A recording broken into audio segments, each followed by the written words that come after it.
Vamos a buscar Primera de Reyes, Crónicas, capítulo 4. Primera de Crónicas, capítulo 4.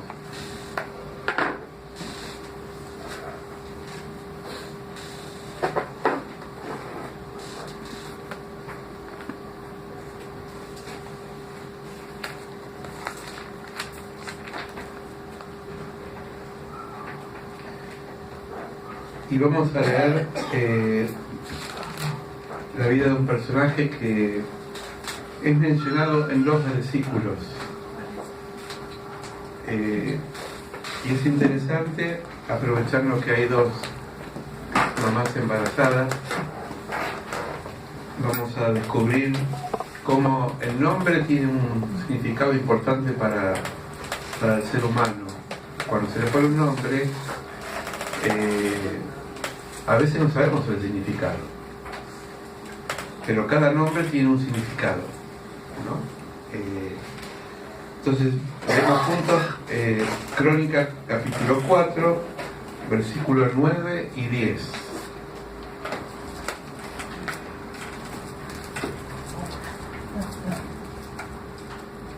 Crónicas capítulo 4, versículos 9 y 10. Dice: y Jabes, miren qué nombre, Jabes, fue más ilustre que sus hermanos,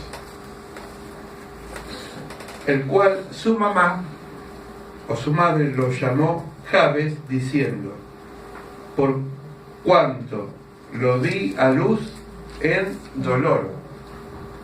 Se ve que fue un parto con mucho dolor, entonces lo llamó Jabes. El versículo 10 dice: e invocó Jabes a Dios, es decir, Dios, Jabes hizo una oración a Dios, al Dios de Israel, diciendo: oh, si me dieras bendición. Son 4 cosas que le pide.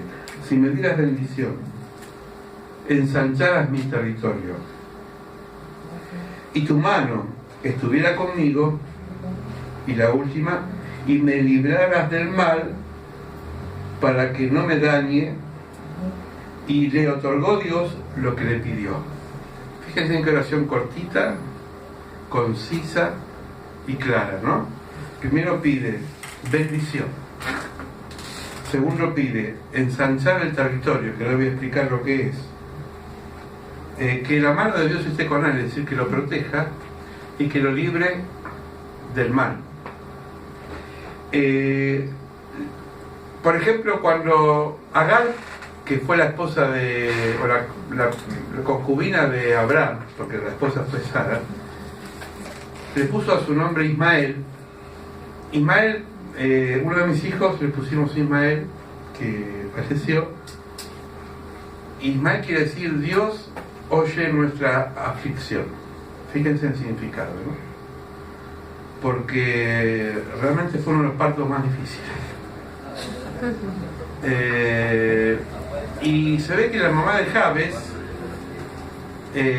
no sabemos, en esa época no había cesárea, no sé si el force ya estaría, habría que verlo, pero fue un parto que le costó, le dio mucho dolor, y lo bautizó con Jabes, que significa cuanto Dios dio a luz en mi dolor. Tampoco sabemos, puede ser que quizás ella estaba atravesando un momento difícil como persona, porque cuando uno está pasando un momento difícil se potencia el dolor en el parto. Por eso todo lo que la mamá transmite al bebé en el vientre, los estados de ánimos influyen en el carácter del bebé. Por eso se aconseja que una mamá no tiene que fumar, ni que tiene que estar en un ambiente de fumadores, porque ese humo tóxico le hace mal a la criatura. Nosotros tenemos más defensa que un bebé, tenemos desarrollados mejores mecanismos de anticuerpos, pero un bebé no. Entonces todo lo que la mamá ingiere, no solamente comida, sino el medio ambiente, influye a la gestación. Y esta mamá tenía dolor, por eso no sabemos si el dolor le produjo el parto o el dolor que estaba viviendo ella como persona. En el libro de Samuel dice que otra mamá a su hijo le puso Icabod, un nombre medio raro para esta época, Icabod, que quiere decir traspasada es la gloria de Dios. ¿Sabe por qué le puso eso? Porque estaba en un momento de crisis el pueblo de Dios, y entonces el arca de Dios, que era tan importante para el pueblo de Dios, había sido robada por los filisteos, y Elí, que era un sacerdote, se murió de un infarto, dice que pesaba más de 90 kilos, era una persona robusta, se cayó de espalda y murió. Era como el pastor o el sacerdote que estaba en custodia del arca. El arca fue robada por el enemigo, el arca llevaba la palabra de Dios, y una mujer, allegada a él, bautizó a su hijo Icabod, como diciendo, en este nombre resumo lo que estoy viviendo. La gloria de Dios ha sido traspasada. ¿No? Es interesante cómo los nombres marcan una personalidad. Yo me llamo José Luis y a veces busco por internet lo que quiere decir José o Luis, y seguramente ustedes lo habrán hecho. Ahora se puede hacer eso. Cada nombre tiene un... Yo la otra vez estaba leyendo el nombre de una persona y decía, mi nombre es simpatía y dulzura. Digo, parece que o se equivocó la computadora porque la persona de dulzura ni simpática tiene nada. Pero bueno, qué sé yo. Jabes invocó a Dios. Fíjense qué importante, ¿no? Le pide a Dios bendición. Y me gustaría explicar qué es la bendición, o cómo entendemos nosotros la bendición. La bendición no queda reducida a lo material, ¿no? La bendición no es circunstancial. Es decir, cuando yo estoy bien y cuando me ve bien, me van bien las cosas, no quiere decir que estoy solamente en ese momento bendecido. Yo puedo estar pasando momentos de prueba, puedo estar escaso económicamente, puedo estar en una situación difícil, pero no quiere decir que no esté bendecido.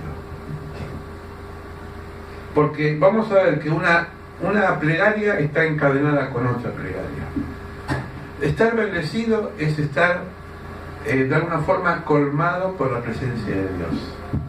Uno puede tener escasez, puede tener abundancia, puede tener momentos donde parecería que no sabe para dónde caminar, porque a veces nos pasa, a veces estamos confusos, estamos con carga, estamos con estado difícil, pero eso no quiere decir que no estamos bendecidos.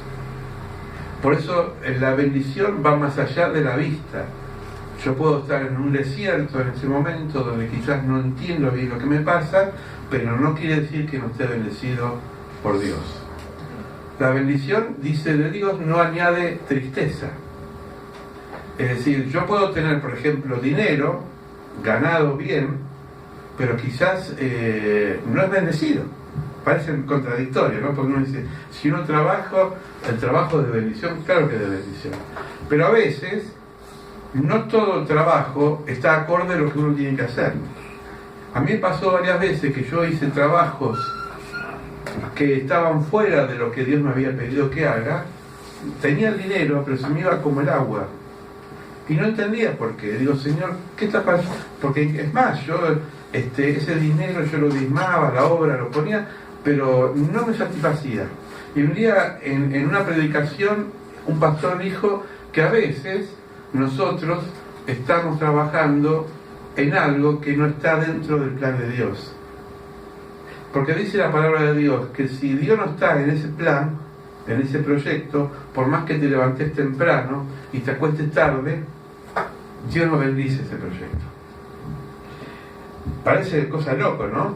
Por eso es importante saber hasta qué punto uno puede hacer las cosas y estar dentro de la bendición de Dios. Eso no quita también que a veces tengamos que hacer cosas porque no nos queda otra. Cuando asumimos la responsabilidad de ser padres o jefes de hogar, o maduramos, crecemos, porque todos crecemos y ya no dependemos de mamá y papá, sino que tenemos que salir a trabajar, hacemos cosas transitorias, ¿no? Por ejemplo, algunos habrán trabajado en cosas que les sirvió para proyectarte en otras cosas. Eso está bueno. Ahora, si uno se queda en eso que está haciendo y se queda cómodo y se le desvanece sus sueños, empieza la frustración. Porque qué feo mirar para atrás y decir, yo tengo 60 años y me di cuenta que en mis 40 años de vida invertí en algo que a mí no me gustaba hacer. Cuando uno es joven todavía tiene mucho tiempo de posibilidad de equivocarse, y está bueno, porque mira para adelante. Pero los que miramos la vida para atrás, tenemos que hacer un balance si todo lo que trabajamos estuvo acorde con lo que sentíamos que teníamos que hacer. Yo doy gracias a Dios porque mi padre, cuando yo tenía 16 años, me dijo, vos siempre trabajás en lo que querés. No en lo que no querés, porque no lo vas a hacer con alegría. Y lo tomé en serio. Por ejemplo, yo estudiaba en esa época y trabajaba a los 16 años, vendía diarios en un puesto de diarios en Congreso. El otro día pasé y todavía está el puesto. Congreso, acá en Capital. Trabajé casi 3 años ahí. A veces trabajaba de mañana, a veces de tarde, a veces de noche, me iban rotando. Pero me gustaba, no porque me gustaba vender diario, lo que pasa es que ese kiosco tenía de todo tipo de revistas y libros. Y como a mí me gusta leer, y en esa época leía mucho, más que ahora, entonces venía el cliente, dejaba la moneda, se llevaba el diario, la revista, y yo estaba leyendo. Un trabajo más placentero que ese no tuve. Un día solo trabajé en una fábrica, duré un mes. Tenía que hacer, ¿vieron esas fábricas que tienen máquinas que vuelven a agarrar la palanca y baja un torno y agujera una pieza?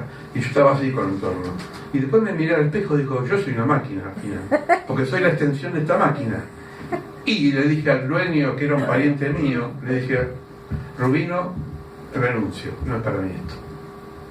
Voy a mi casa, yo tenía 19 años, casi 20, y mi viejo lo primero que me dijo fue, ¿no te gusta? Haz lo que te gusta. Entonces sentía el apoyo, y bueno, después vendí libros, que también me gustaba, porque primero leía lo que vendía, entonces vendía el Martín Fierro, vendía Historia Universal, y bueno, siempre fue yo siempre digo, una rata de biblioteca. Una vez sola me quise suicidar y agarré una pala y me salió callo y digo, no es para mí tampoco esto. Pero tuve que hacer otras cosas que no me gustaron, sí, tuve que hacer.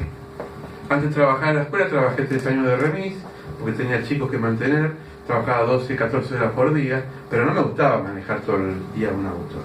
Pero yo sabía que eso iba a ser transitorio. Y un día me puse de rodillas, me quebré y digo, señor, esto no es para mí. Me llaman del colegio, tenía que ver al director, quería hablar por mi hijo Manuel. Mi hijo Manuel tenía 6 años, digo, ¿qué se mandó ahora? Uno va con un papá pensando que se mandó una macana. Me dice, ¿querés empezar el lunes dando clases de computación? Y yo le digo, mira que yo no tengo título en esa época no había título de profesor de computación, mucho después. Yo sabía, porque siempre fui autodidacta, me gustaba aprender solo. Y tenía una computadora, la manejaba, y entonces empecé con 6º grado, después me di un 7º grado, después me di un secundario, después me di un secundario para adultos, y después estuve trabajando de 4º grado hasta secundario, así que 3 turnos por día. Cosa que hace Dios, porque yo no le encuentro lógica. Pero una frase que decía San Martín, el general San Martín decía, serás lo que tengas que hacer o no serás nada. Entonces eso que uno tiene que hacer, lo tiene que hacer. Por eso está bueno trabajar, pero a veces el trabajo que estamos haciendo tiene que ser un nexo para llegar a algo más. Y ahora vamos a entrar en la segunda etapa, que es, pidió bendición y que ensanchara mi territorio. Miren lo que pidió Dios. Segunda oración. Señor, ensanchar mi territorio. ¿Qué quiere decir ensanchar el territorio? Bueno, por ejemplo, una familia se está ensanchando ahí, ¿no? Se está agrandando. Está bueno, porque es parte del crecimiento, ¿no? Si no, la humanidad se extinguiría, si no procrearíamos. Pero ensanchar el territorio tiene que ver también con que uno tiene que tener proyectos personales, familiares y también de iglesia. Por ejemplo, voy a hablar de la iglesia. Nosotros tenemos una misión, que es predicar el Evangelio, pero nuestra visión, con B corta, visión, es, por ejemplo, promover valores en el arte. De ahí nació Miden en el año 2006. Nosotros sentíamos que teníamos que apoyar a otras personas que tenían pasta para actuar. Y entonces hicimos varias obras de teatro, promovimos cantantes, fuimos, haciendo varias cosas, lo cual estaba metida la misión de Dios, que es predicar el Evangelio, pero a través de obras de teatro, ¿no? Hicimos La Pasión, hicimos una vida típica, y también estuvimos apoyando a muchos artistas que algunos fueron conocidos. ¿Ustedes se acuerdan, no? Sí. Eso nosotros, digo, bueno, ensanchar, pero digo, yo soy una persona que a veces soy muy inconformista, digo, ¿es suficiente? El año pasado nació como visión también el servicio Malaquías, que empezamos como un comedor y ahora estamos distribuyendo alimentos no perecederos para los hermanos y las personas que necesitan. Tenemos también una pequeña farmacia chiquita, queremos traer más remedios y también ropa. ¿Por qué? Porque queremos, en la palabra de Dios, donde dice en Hechos de los Apóstoles, que tenían las cosas en común y no había necesidades entre ellos. Y creo que dentro de nuestra visión, también ensanchar la visión es que nuestra gente no tenga necesidad. No digo que vamos a solucionar el problema del hambre ni la ropa, pero un granito de arena ayuda a formar una montaña. Amén. Ahora, ¿qué es ensanchar?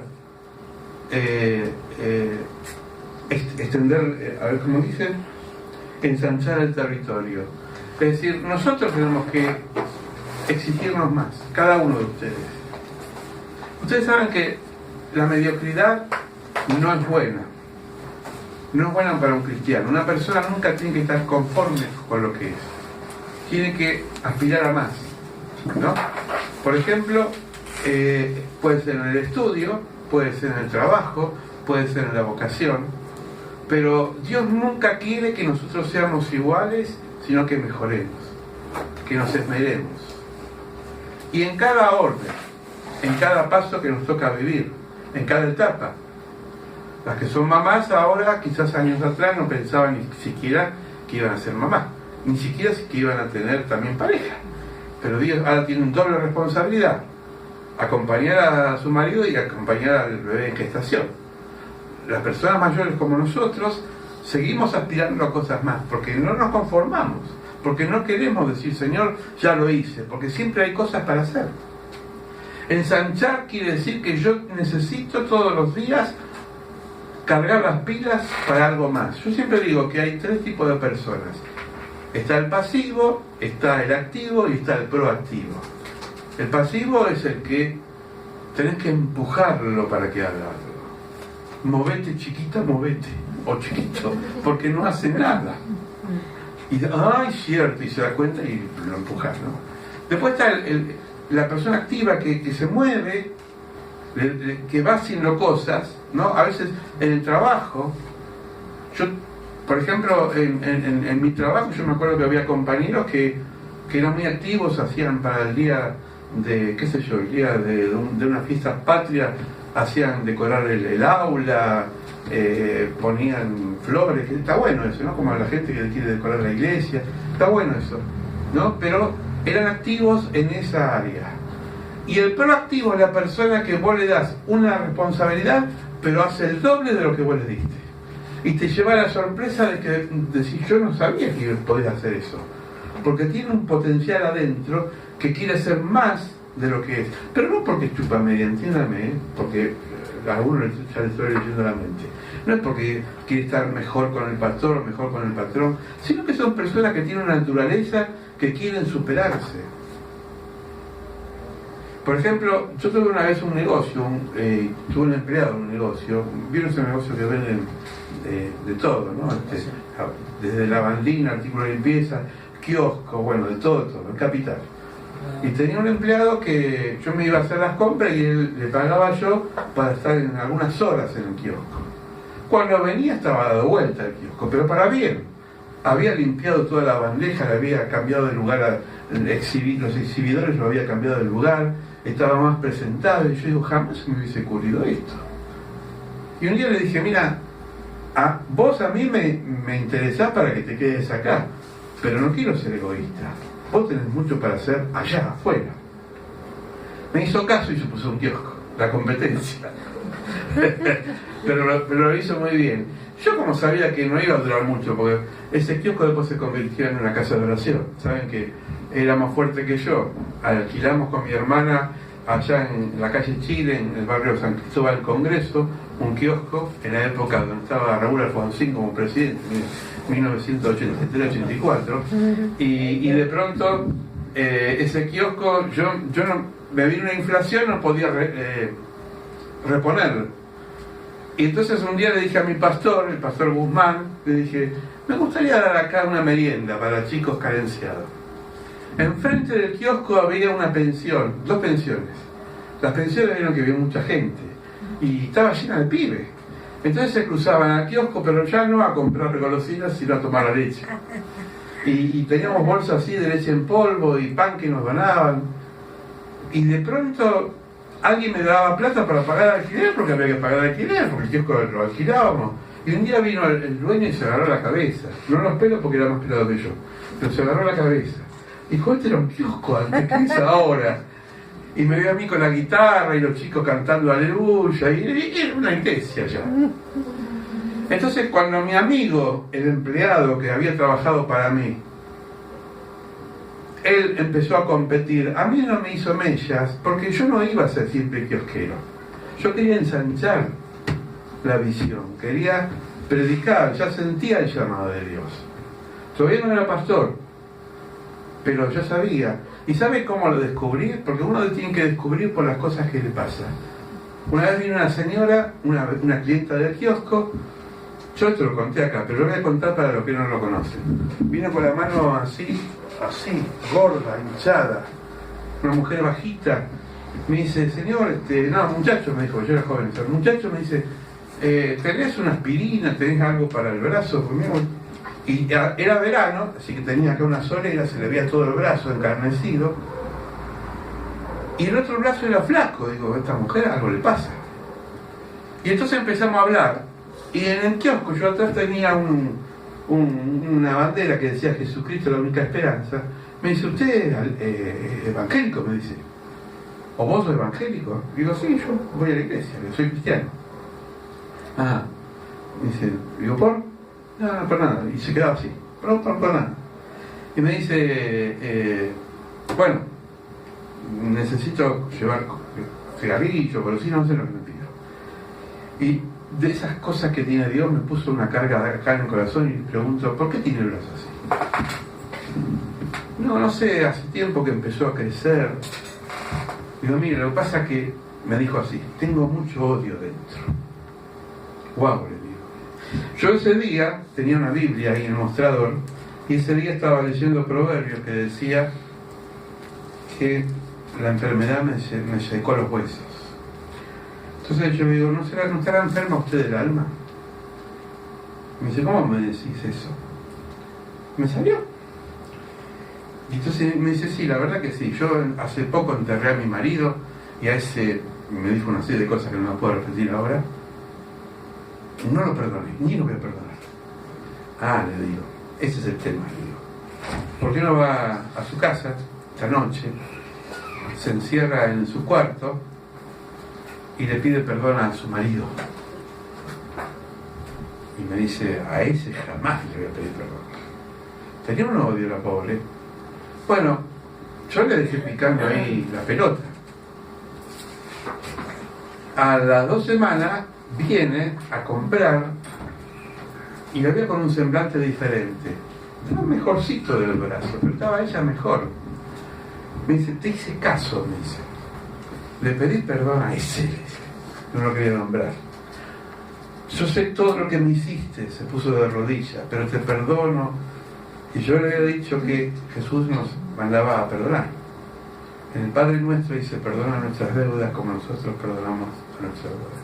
Ella perdonó, y cuando empezó a perdonar a ese marido que había enterrado, sintió que yo le sacaba el brazo, se le empezaba a desinflar. Esa artrosis deformante que tenía era fruto de un odio acumulado en su cuerpo, porque la mente está relacionada con el cuerpo. Cuando uno está nervioso se enferma el cuerpo, pero a veces puede estar nervioso por las circunstancias, a veces puede estar mal porque tiene en su vida rencor, y eso no es bueno. Por eso dice: tu palabra es medicina para mi alma, porque la palabra, cuando empieza a trabajar, nos va sanando el alma, y cuando nos sana el alma, nos sana el cuerpo. Y ahí yo sentí que tenía que ensanchar mi territorio, y que no estaba para vender golosinas, que no estaba para... sino que en realidad eso era una especie de puente que me iba a llevar algún día a dar la palabra. Pero eso es mi vocación, ¿eh? Cada uno sabrá lo suyo. Quizás ustedes que están en enfermería un día sintieron que tenían que curar a alguien. Manuel me contaba cuando estaba cuidando a mi cuñado, y con toda la onda y la alegría, digo, yo la verdad que te admiro. Yo cuando lo vi a Alfredo mal, en el físico, me agarró un escalofrío que me costó comer casi 2 días. Porque no tengo vocación de enfermero. Por eso Dios a cada uno lo capacita con una vocación. Y ensanchar quiere decir, eso que yo tengo, lo tengo que ampliar, lo tengo que hacer crecer, desarrollar. ¿No? A la vuelta de mi casa había un chico como vos, así, más flaquito que vos. Le decíamos fisiquito, porque cuando andaba en verano andaba con camiseta y era puro hueso. Y él decía: yo voy a empezar a entrenar y voy a hacer pesas y voy a hacer gimnasia. ¿Qué vas a hacer vos, fisiquito?, le decíamos. Pasó el tiempo y ya nos sorprendió y tenía más músculo que nosotros. Yo le tocaba ahí, era puro músculo. A mí me toca ni pura grasa, pero él músculo era. ¿Sabe por qué? Porque iba 3 horas todos los días al gimnasio y se entrenaba. Es decir, nadie es tan débil, lo estoy hablando en sentido de acá, nadie es tan limitado para decir que no puede desarrollar su vida. Porque también el cerebro es un músculo, y uno lo puede desarrollar cuando uno se pone metas. Y cuando nos ponemos metas, Dios nos bendice y logramos las metas que queremos. Para los jóvenes, no permitan que la vida le pase como pasa el tiempo y nada más. Tenemos que nosotros ser proactivos, crear, hacer cosas, buscar la forma de porque Dios nos dio a todos talentos, capacidades. Entonces la segunda oración: Señor, ensancha mi territorio. ¿Cuál es tu territorio? ¿Qué tenés que ensanchar en esta noche? ¿Qué te está faltando? Que yo, no sé, terminar el secundario, qué sé yo, cada uno sabrá. Tener una carrera, hacer algo. Ensanchar. Dice: y si tu mano estuviera conmigo. Y esto es importante. Esto tiene que ver con que nosotros tenemos que ejercitar todos los días una oración de acompañamiento de Dios. Acompañamiento de Dios tiene que ver con que Dios me acompañe en todo lo que yo haga. Yo me levanto, usted se levanta, nos levantamos, nos higienizamos, tomamos unos mates, un desayuno, y arrancar el día con Dios. Señor, yo tengo que salir, cuidarme. Yo tengo que hacer esto, bendecirme. Hoy escuchamos un testimonio de cómo una persona, un profesional, que era antipático, empezó a cambiar el carácter, la forma de ser. Esto lo hace Dios. ¿O no creemos que Dios puede ablandar el corazón a través de la oración? Dios modifica las circunstancias, pero empecemos nosotros. A veces nosotros hablamos al revés: Señor, que cambie esa persona, ¿no? Como una vez una señora me decía: yo le pido al Señor que cambie a mi esposo, que cambie a mis hijos. Y yo le dije: ¿por qué no le pide a usted que cambie usted? La descoloqué, porque ella miraba para afuera. Pero si uno empieza a cambiar, cuando uno empieza a cambiar, el otro también se va a contagiar. Es fácil tirar la pelota para afuera y decir: Señor, que cambie mi marido, que cambie mi esposa. ¿Y yo? ¿No somos luz nosotros? ¿No somos sal? Por eso, cuando nosotros ponemos amor, el amor tiene el poder de cambiar. El amor tiene el poder de cambiar. A veces tarda, pero no hay un amor más grande que una madre. Por ejemplo, cuando tiene el proceso con los hijos y espera que los hijos crezcan y se tienen que bancar cuando son adolescentes porque son rebeldes, cuando se contestan.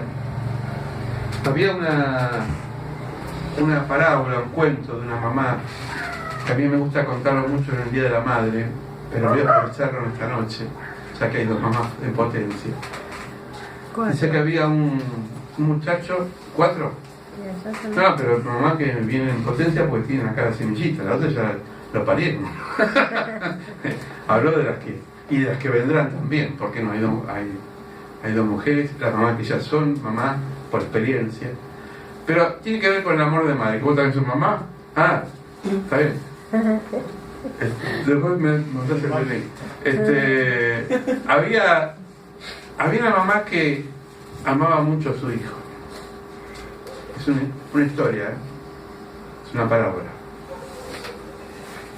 Y le dice: hijo, yo por lo que vos me pidas, lo voy a hacer. Entonces el hijo tenía una novia, esa novia es caprichosa, que se hace lo que yo quiero, ¿no? Y le dijo la novia, es un cuento, no fue verídico, pero tiene una enseñanza. La novia le dice: si vos me amás tanto, tráeme en bandeja el corazón de tu madre.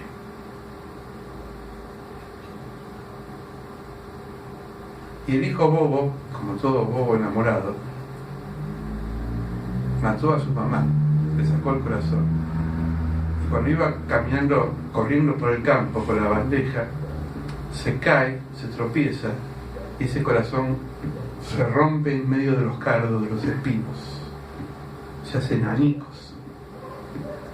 Y entre esos pedacitos de carne sale una voz que dice: hijo, ¿te hiciste daño? Nunca la mamá mira para sí.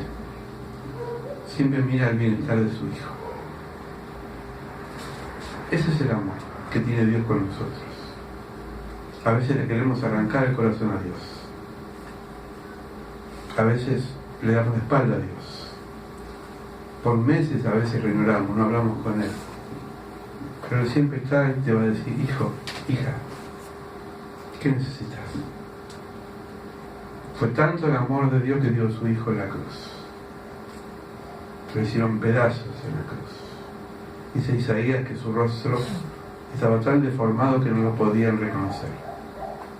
Por nosotros, por vos, por mí. Y por último, la oración: te pido que me libres del mal. Librar del mal tiene que ver con que Dios nos proteja del mal, del maligno. Dice el Padre Nuestro: no nos dejes caer en la tentación, mas líbranos del mal.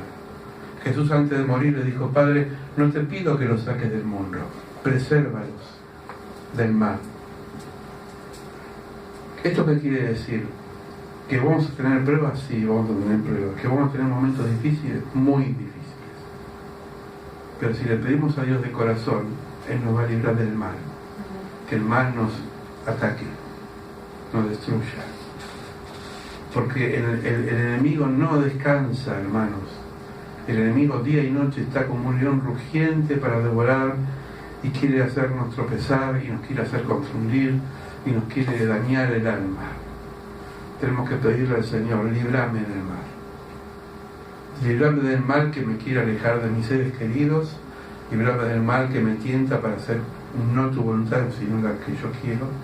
Líbrame del mal que me dice que vos no vales nada, cuando valés mucho, porque sos hija o hijo de Dios. El mal miente. El demonio es mentiroso. Te dice: no vales para nada. Yo tengo una hermana que ahora falleció, mi hermana mayor. Lo conté acá. Mi sobrina, María Victoria, se suicidó a los 18 años. Toda una vida por delante. La chica muy viva de acá. A los 12 años o más chiquita bailaba, invitaba a los artistas de televisión, vos le ponías una música y era un artista, tenía un talento. Mi hermana, la mamá, un día la fue a despedir a la tarde, estaban planificando juntos para irse de campamento con los Boy Scouts, y al otro día la va a llamar y la encuentra colgada desde el poste de un travesaño del cuarto. Y mi hermana me dijo, yo nunca recé por mi hija.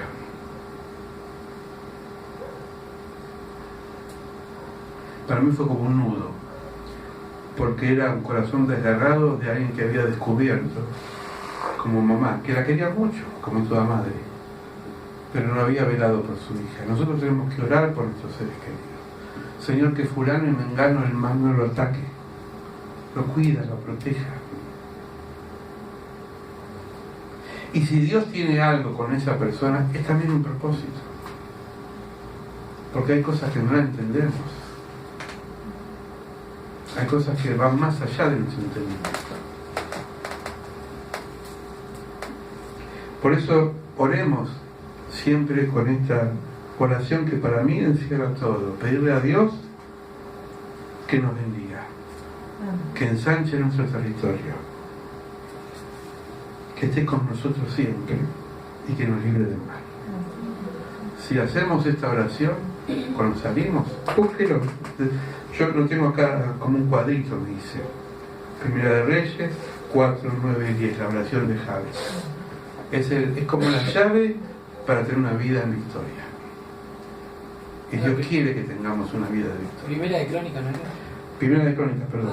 Primera de Crónicas, 4, 9 y 10. La oración de Jabes. Yo quisiera que podamos como pueblo de Dios crecer en este espíritu de dependencia de Dios. Porque si tenemos a Dios, ¿quién con nosotros? Padre, esta palabra que nos has dejado en este libro tan sabio que es la Biblia, la oración de un joven, de un hombre que su mamá lo bautizó como aquel que dio dolor, que trajo dolor a su vida. No sabemos los motivos, si esta mujer estaba padeciendo una prueba, pero este muchacho u hombre llamado Jabes hizo una oración que es universal.